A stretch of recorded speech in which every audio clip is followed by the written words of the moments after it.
This is extra example number 5. So we are looking at an x squared equation again, except we're using b instead of x.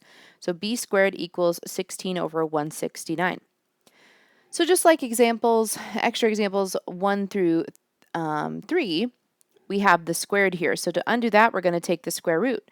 So to solve, we have to show our work by taking the square root of both sides, because that's how you undo this square. Because remember, we're asking what number times itself is b squared? Or for the whole original equation, my question was, what number times itself is equal to 16 over 169?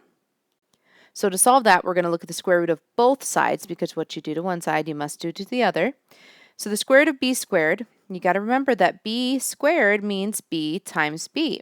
So when I'm asking you what the square root of b squared is, I'm asking you, hey, in this term, b squared, what's being multiplied by itself? What is being multiplied by itself when I write b squared? Well, obviously it's b. So the square root of b squared is just b equals. Now remember, our answer is going to be both positive and negative, so we're going to have two answers, whatever the number is, the positive of it and the negative. But this time we have a fraction. So you got to remember, it doesn't make it actually that much harder. As long as your numerator and denominator are both perfect squares, which in this case they are. I will never give you ones that are not perfect squares, but it does exist if they aren't perfect squares. So I could have asked you something like this, but I'm not going to ask you that because that answer will be irrational, because this 2 is not a perfect square, neither is 3.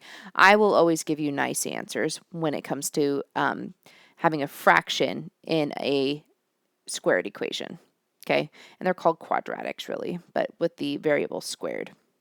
So I will always be nice to you. So it looks tough, but it's not, because we're just looking for what fraction times itself is equal to 16 over 169. Because of how we multiply fractions, the numerator and denominator have nothing to do with each other. So what we can do is we can just ignore either the numerator or denominator. So let's ignore the denominator right now. And we're just looking at the numerator. So what times itself is 16? Well, we know that number is obviously 4. And now we can ignore the denominator and look at, ignore the numerator and look at the denominator. What number times itself is 169? This is one I told you to know. You should definitely know up through 144, which you should know that that's 12 times 12. And the next one is 169, which would be 13 times 13. So this will be 13. And so now we can look at both of them. We're going to take that away, and our answer is going to be 4 thirteenths. 4 thirteenths times 4 thirteenths is 16 over 169. So 4 thirteenths is our answer. But not just positive 4 thirteenths, but also negative 4 thirteenths. Because if this was a negative, both of them, because it has to be the same number, the negative times negative still is a positive. So it's still positive 16 over 169. So that's our answer. And again, you can use the math notation with the plus or minus sign if you would like. But don't let that fraction scare you.